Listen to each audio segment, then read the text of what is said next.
Well, our next guest has created a devotional book perfect for Big Orange fans. It is. It is called God Bless the Vols, a series of devotions for fans of any and every sport the university has to offer. And Ed McMinn joins us now. Good to see you. Good evening, guys. Yeah. Tell us, this is a great, how did you come up with an idea for Divine inspiration.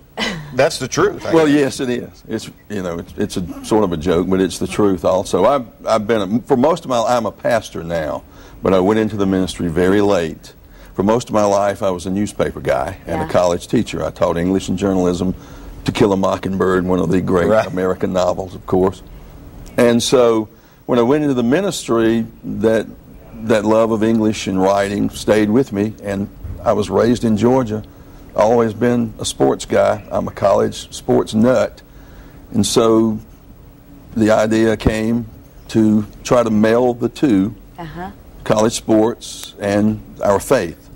And it really is an attempt, for many people, I think their faith is basically a one-day-a-week thing, maybe on Wednesday night also, but the rest of the week, it's separate life. And I think the point that these devotional books make is that the things that you love outside of your church life and your faith are also places where God can be found. Now, I think it's hysterical that you're a graduate of the University of Georgia. I am. This is God Bless the Vols. It is. What can we expect in God Bless the Vols? And by the way, you don't have one for Georgia yet, right? Not yet. Okay. The publishers are Howard Books. It's the Christian publishing arm of Simon & Schuster.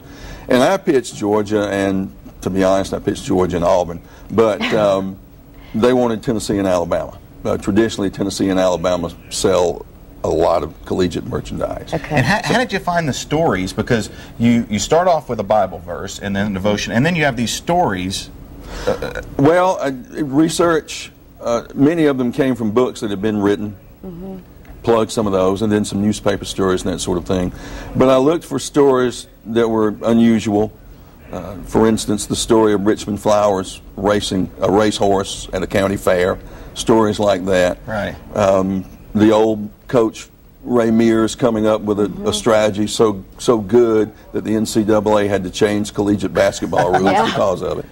And I just looked for stories, not just the funny ones and the unusual ones, but also the ones that were touching, the ones of great achievements, and also some failures, some disappointments. Well, it has been an honor to talk with you. I'm sure this book is a great read, and I know that you're actually going to be signing some of the books Thursday, tomorrow, 5 to 7 right. at Books A Million. That's it. Fantastic. Right. Thanks so much. Well, thank you guys. Great to meet you. Good to see you. Well, alpacas are not common in this part of the world.